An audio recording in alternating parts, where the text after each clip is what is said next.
Obrigado. Boa tarde a todos. Obrigado, Fernando, pela gentileza dessa apresentação. Vocês podem perceber que a minha voz está um pouco estranha, eu não tenho uma voz tão sensual assim. Um outro vírus me acometeu e atrapalha aqui um pouquinho o meu aparelho fonador. Mas é uma honra muito grande estar aqui neste curso, do qual venho participando já há alguns anos, e, como disse esta manhã, a Sociedade Brasileira de Infectologia tem apoiado e participado desde do começo desse curso, quando ele ainda era um pedaço de uma programação de um dos nossos eventos. Eu sou um clínico, trabalho tratando, assistindo pessoas com HIV, e é claro que o meu recorte aqui é totalmente diferente do que vocês tiveram por parte deste dia, trazendo um pouco, então, as questões de aplicabilidade clínica, tentando comparar os guias de terapia antirretroviral internacionais com o guia brasileiro.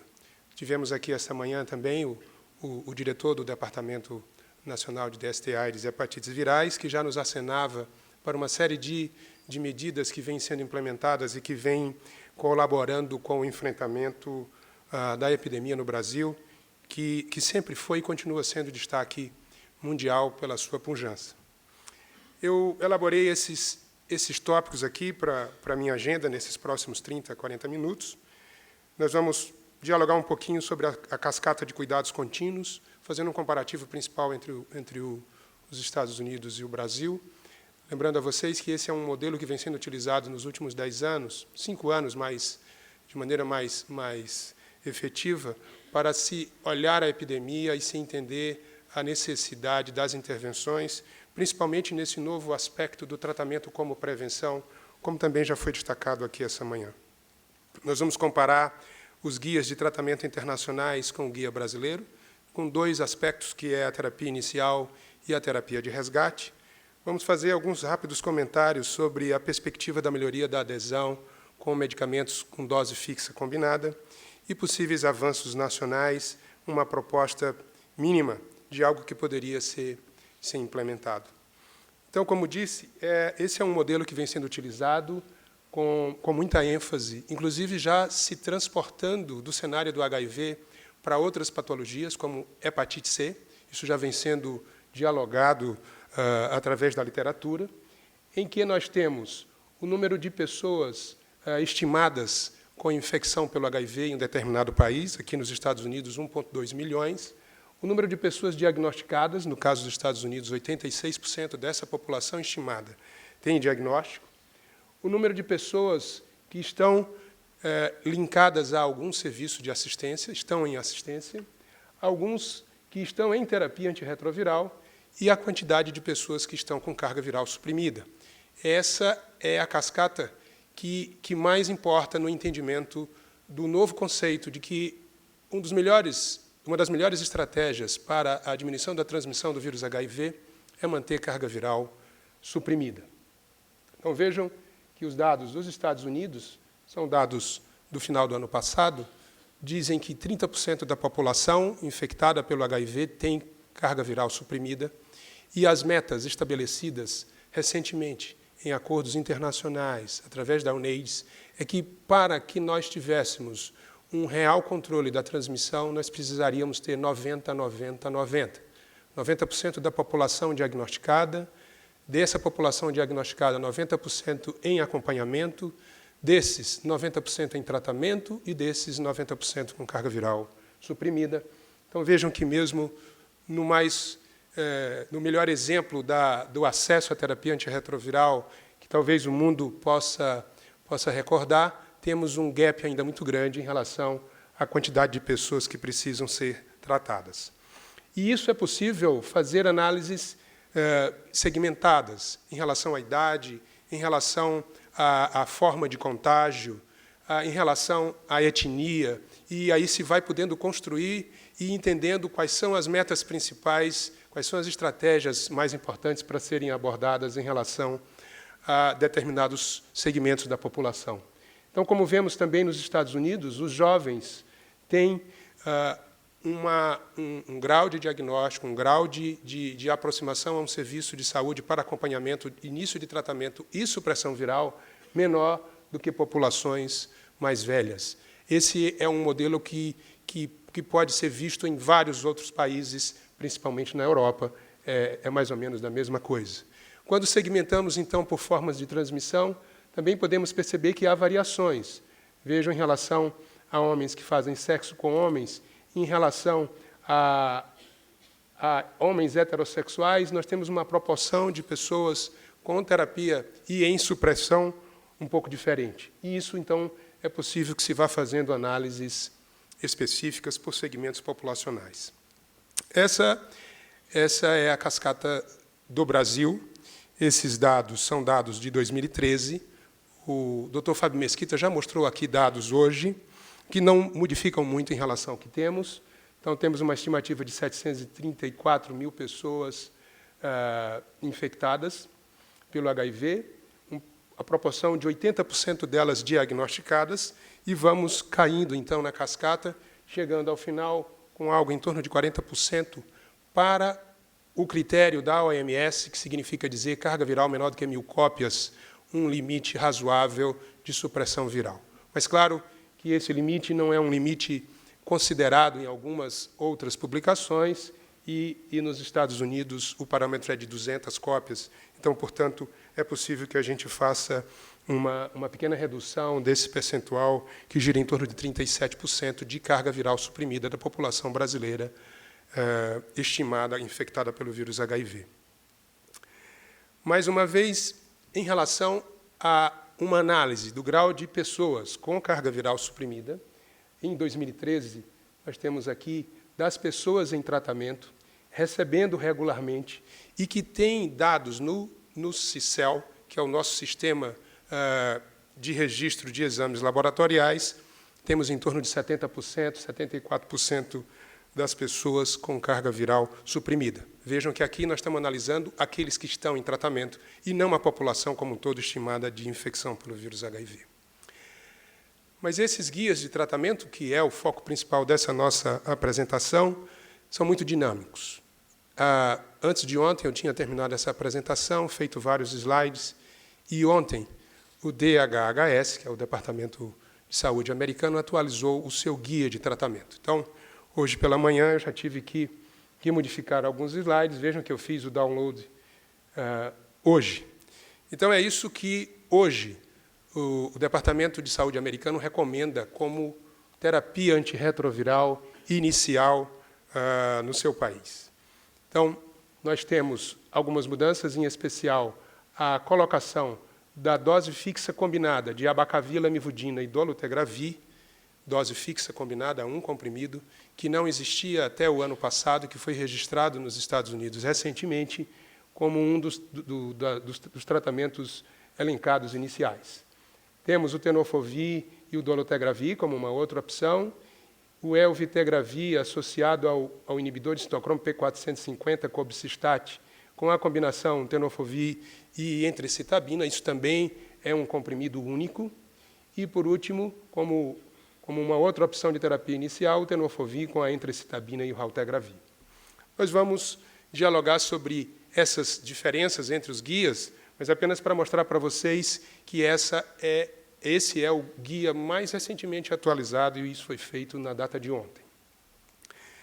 Nesse slide, a gente tem um panorama mais geral, onde nós temos dois guias americanos, o da International AIDS Society dos Estados Unidos, que tem julho de 2014 como sua data de atualização, o DHHS, como eu já falei, o EACS, que é o guia de tratamento da União Europeia, e o da Inglaterra, do Reino Unido, o da OMS, Organização Mundial de Saúde, e o nosso, que é o nosso protocolo clínico de diretrizes terapêuticas, que tem a data de dezembro de 2013 como sua última atualização. Estamos discutindo, elaborando novos documentos que serão colocados como adendos a esse guia ainda no mês de maio. Ele está em discussão dentro do comitê, modificando alguma coisa em relação à abordagem da profilaxia pós-exposição e da monitorização de CD4, que diminuiu a sua importância quando se percebe que a indetecção da carga viral é o melhor parâmetro de segmento dessas pessoas.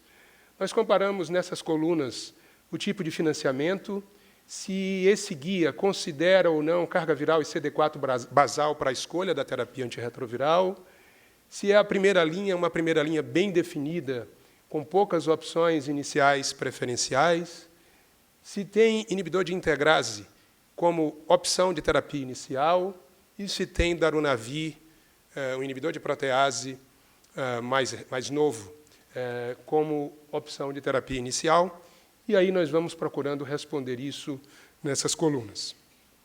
Então, uma coisa importante a elencar é que estes três guias se baseiam numa proposta de acesso universal através de financiamento público de compra e dispensação dos antirretrovirais. O guia da União Europeia é um guia que é feito para países com muitas diferenças e ele se aplica a países que têm financiamento público ou que têm financiamento privado. E os dois guias americanos é o modelo da assistência à saúde pelo seguro e, portanto, não é uma dispensação por recursos públicos, ainda que existam segmentos que se beneficiem desse cenário. Em relação a considerar ou não a carga viral, o CD4 basal para o início da terapia, esses 4 guias dizem que sim, fazem diferenças entre que remédio introduzir na dependência de ter carga viral mais alta ou mais baixa, CD4 mais baixo ou mais alto. O da OMS e o nosso não fazem mais essas considerações. Sobre a primeira linha, esses guias não têm uma primeira linha bem definida ou restrita, eles têm várias opções, como já puderam ver na atualização mais recente do DHHS, e o da OMS e o do Brasil têm uma linha bem definida, mais restrita das primeiras opções. Em relação ao inibidor de integrase, não temos nos guias da OMS e do Brasil, e em relação ao darunavir, a mesma situação, nós não temos essa opção de terapia inicial. Em relação ainda ao início da terapia antirretroviral, se questionamos se a pessoa já tem AIDS definida ou sintomas correlacionados, há uma unanimidade nos guias, isso também em relação a um nível de CD4 mais baixo em iniciar tratamento, em relação à margem de CD4 entre 200 e 350, não há nenhuma divergência, mas em relação a um perfil de CD4 mais intermediário em 350 e 500 células, vejam que o guia da União Europeia sugere considerar e lembra algumas situações que deveriam ser abordadas em todas as mulheres grávidas, pessoas co-infectadas com vírus B e vírus C, nefropatia relacionada ao HIV, distúrbio neurocognitivo, púrpura trombocitopênica idiopática, neoplasia não AIDS e casais sorodiscordantes ou qualquer paciente que esteja desejando ser tratado por uma proposição de prevenção. Então, isso vai se repetir fartamente em outras recomendações, mas a posição é de considerar tratar. Do guia da Inglaterra, ou do Reino Unido, ele considera mesmo retardar, mas ainda também abre essa perspectiva para essas situações que já elencamos. O guia da OMS diz que é possível, mas deveria se priorizar os pacientes com CD4 mais baixos. Na situação em que você, em um determinado país da África, por exemplo, não tenha condições de tratar todas as pessoas, priorizar aqueles que tenham CD4 abaixo de 350. E, por último, que é o momento mais pujante da discussão, o tratamento como prevenção. Então, os dois guias americanos sugerem, sim, iniciar, mas admitem que não foi uma decisão consensuada dentro do painel de experts, houve diferenças, mas uma maioria sugeriu que sim, todos fossem tratados. E o guia da União Europeia, mais uma vez, considerar com aqueles mesmos detalhamentos, o guia do Reino Unido dizendo calma, mas também aceitando esses detalhamentos, e o nosso, que diz que deve ser oferecido. Talvez essa palavra mesmo seja a palavra mais adequada. Não é recomendar, mas oferecer numa proposta de diálogo, sem ser coercitivo, dando à pessoa, a pessoa infectada vivendo com HIV, a liberdade de opinar sobre isso. E nós sabemos que a disposição do paciente para o tratamento é fundamental para uma boa adesão.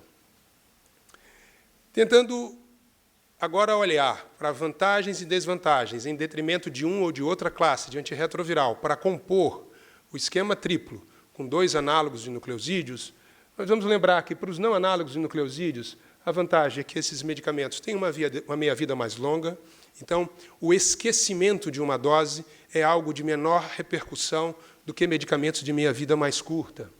Tem menor toxicidade metabólica, principalmente do ponto de vista de dislipidemia, resistência à insulina, do que alguns inibidores de protease. E preserva inibidores de protease e inibidores de integrase para um uso futuro. Mas, como nem tudo é perfeito, claro que tem suas desvantagens. Tem uma barreira genética à resistência mais baixa, uma única mutação pode comprometer toda a classe da primeira geração dos não análogos de nucleosídeos, pode ter resistência cruzada, né, entre esses medicamentos, estão relacionados a racha, exantema e hepatotoxicidade, principalmente a nevirapina, para pessoas com CD4 acima de 200 mulheres ou acima de 400 homens. Tem uma interação medicamentosa potencial pela via do citocromo CYP2A4, que pode comprometer a metabolização de outros medicamentos, e a resistência transmitida é mais comum do que para inibidores de protease. Então, todos os trabalhos mais recentes que analisam a prevalência de mutações de resistência transmitida na população sempre identificam que é essa classe de antirretrovirais que pode ter mais impacto por uma presença em torno de 12% de cepas com mutações para a atividade desse medicamento. Em relação aos inibidores de protease, vantagens. Tem uma alta barreira genética à resistência, é incomum o surgimento de resistência ao inibidor de protease quando o paciente falha numa terapia inicial, quando ele faz uso do inibidor de protease com reforço do ritonavir, preserva não análogos do inibidor de integrase para frente. Desvantagens, as complicações metabólicas, lipodistrofia, dislipidemia, resistência à insulina, intolerância gastrointestinal, potencial para interações medicamentosas ainda maiores do que os não análogos de nucleosídeo, especialmente quando o ritonavir está presente. E é a sugestão que se tenha sempre o ritonavir associado ao inibidor de protease, para garantir melhores níveis séricos. Em relação aos inibidores de integrase, as vantagens, esses são os medicamentos que demonstram resposta virológica mais rápida em todos os ensaios clínicos, então a queda da carga viral é mais rápida, tem menos efeitos adversos do que o próprio efavirenz. Raltegravir e dolutegravir têm menos interação medicamentosa do que os inibidores de protease e os inibidores de transcriptase não análogos de nucleosídeos, mas isso não pode se estender ao elvitegravir, associado ao cobicistat, que tem interações medicamentosas importantes. Da mesma maneira, poderia-se preservar essas duas outras classes para um futuro. Eles têm menor barreira genética para resistência do que o inibidor de protease, o raltegravir e o elvitegravir, mas não se pode dizer isso do dolutegravir, que em ensaio comparativo com o darunavir não mostrou o maior número de falhas com resistência virológica. O cobicistat tem muitas interações medicamentosas, como já dissemos, e um grau de toxicidade muscular, miopatia, rabdomiólise, reações cutâneas também foram relatadas, apesar de raras, com o raltegravir. Então, como já mostrei, o guia do DHHS foi atualizado, então isto já não vale mais, a rilpivirina sai como uma das opções de terapia inicial e fica apenas como uma alternativa, e o guia da International AIDS Society dos Estados Unidos, que nos sugere 3 análogos, sendo 2 análogos de nucleosídeo e um não análogo, ou a opção sendo a opção da dupla de análogos tenofovir, entrectabina ou abacavir 3-TC, lembrando que sempre por uma opção de doses fixas combinadas para facilitar a adesão. Essa é a proposta de terapia inicial do guia do Reino Unido, em que estabelece um backbone, ou uma dupla de análogos, e um terceiro agente, e esse terceiro agente elenca atazanavir, ritonavir, darunavir, ritonavir, ou efavirenz, ou raltegravir, ou mesmo elvitegravir, cobicistat, na combinação com tenofovir, entrectabina, ou outras alternativas, mas vejam que é um leque muito grande de opções, diferentemente do guia brasileiro e da Organização Mundial de Saúde. Da mesma forma, o guia da União Europeia, com várias opções de tratamento, mas sempre buscando combinações de análogos de nucleosídeo para facilitar a adesão. Em relação ao guia da Organização Mundial de Saúde, este sim, bem restrito quanto às opções, então, adultos e mesmo adolescentes de 10 a 19 anos, que pesem mais de 35 quilos, o regime de primeira linha, o esquema de primeira linha, é a associação de tenofovir com lamivudina e efavirenz, ou entricitabina, e isso é possível com um único comprimido, como nós no Brasil também já temos a disponibilidade, já estamos utilizando em alguns estados. Sabemos que, como foi dito hoje pela manhã, Amazonas, Rio Grande do Sul, Alagoas e Rio de Janeiro já expandiram o acesso a todas as pessoas em uso dessa combinação, transferidas passam a ser para a combinação de dose fixa combinada. E as alternativas da OMS, continuam dentro do grupo dos não análogos de nucleosídeo, mudando um pouco a combinação dos dois análogos, e essa é a opção de tratamento inicial para os países da África e alguns países do Sudeste Asiático. No Brasil, desde 2013, passamos o tenofovir como primeiro antirretroviral do esquema, né? E já vamos ver como isso evoluiu com o tempo, na associação lamivudina e efavirenz, inclusive porque já tínhamos a perspectiva de ter acesso a essa combinação em dose fixa combinada no Brasil em 2014, como de fato isso veio a acontecer. Nós definimos de maneira mais clara a primeira e a segunda linha de tratamento, com as alternativas para o tenofovir. A segunda linha, nós consideramos a introdução de inibidores de protease, com esquemas com lopinavir, dizendo que essa é a combinação preferencial, por ser também dose fixa combinada, co-formulado, e nós não tínhamos, na época que escrevemos esse guideline, esse guia, o ritonavir termoestável. Ainda tínhamos o ritonavir cápsula, dependente de refrigeração, e todo mundo que fosse tomar um outro IP precisaria ter um ritonavir que dependesse de geladeira, e isso, para algumas populações, é algo que dificulta, ou por não ter a geladeira, uma minoria, ou mesmo por não querer o seu sigilo, de alguma forma, quebrado, por ter que guardar o comprimido na geladeira de uso comum. É importante dizer que o nosso guia deixa a dispensação de antirretrovirais alternativos como uma opção, desde que justificada. Então, pessoas em início de terapia podem sair desta linha mais amarrada, desde que seja feito um relatório, e esse relatório seja apresentado e avaliado por uma câmara técnica.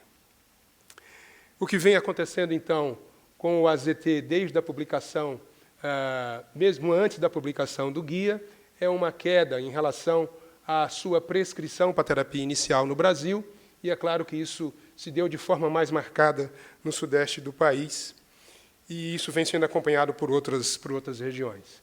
Em relação ao tenofovir, a crescente, e isso aumentou ainda mais após a publicação do guia no final de 2013, não temos ainda aqui dados para poder apresentar. Em relação aos não análogos de nucleosídeos, né, nevirapina ou efavirenz, também uma tendência de crescimento em relação a uma diminuição da prescrição inicial de inibidores de protease, que vem caindo com o tempo.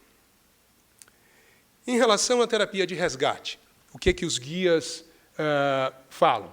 Vocês vejam que onde as coisas estão todas em preto, há uma certa unanimidade, apenas algumas diferenças em relação ao conceito de falha nesses dois guias americanos, um dizendo que qualquer carga viral acima de 50 cópias deve ser interpretada como falha de terapia, desde que confirmada no intervalo de 4 semanas, e outro dizendo que isso deveria ser apenas acima de 200 cópias, que é o último do DHHS.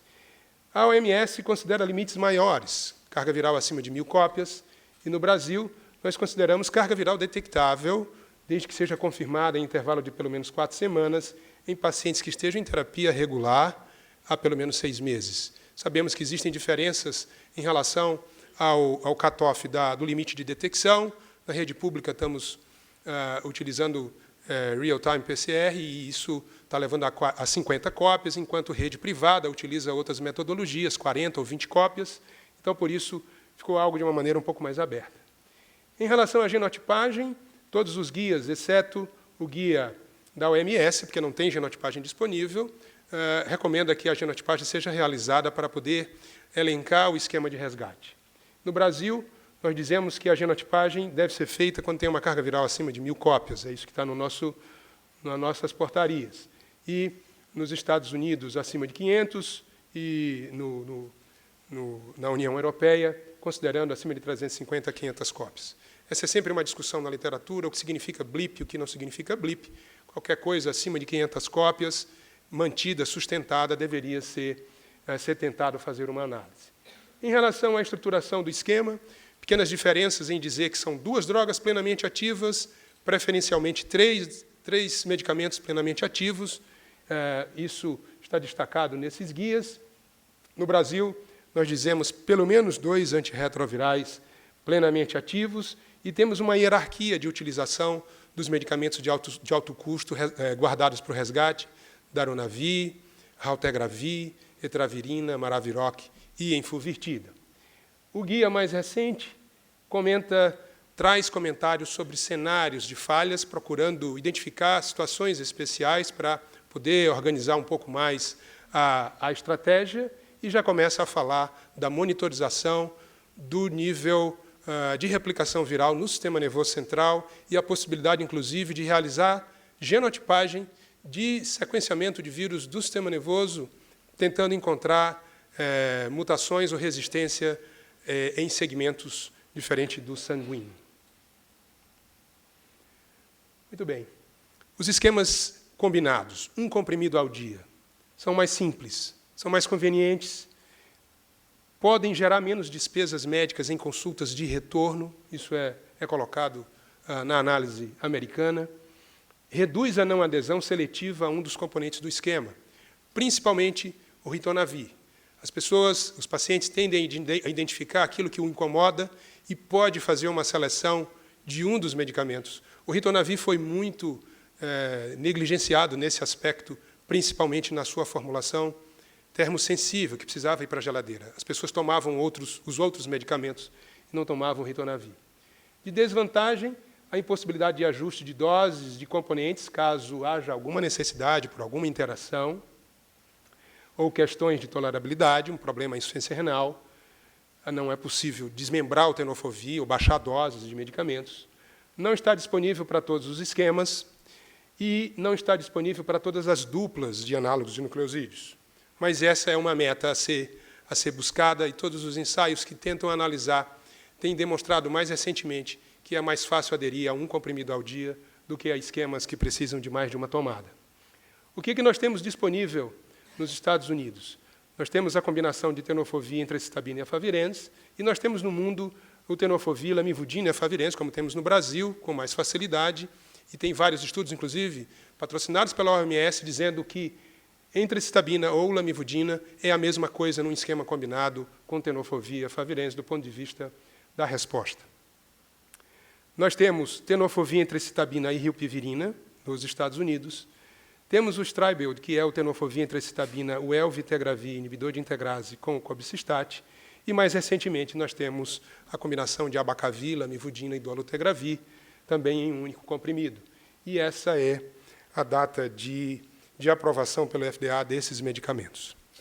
Certamente, temos muitas outras intervenções de cunho menos farmacológico para tentar melhorar a adesão, suporte e reforço com o paciente nas consultas, nos contatos, a simplificação das estratégias terapêuticas, claro, este sim no contexto farmacológico, lembretes, alarmes, cronômetros, caixas de comprimidos, envio de mensagens por SMS, persistir na educação, tentando dar à pessoa um empoderamento do entendimento do que significa a infecção pelo vírus HIV e a cronicidade, a necessidade do tratamento.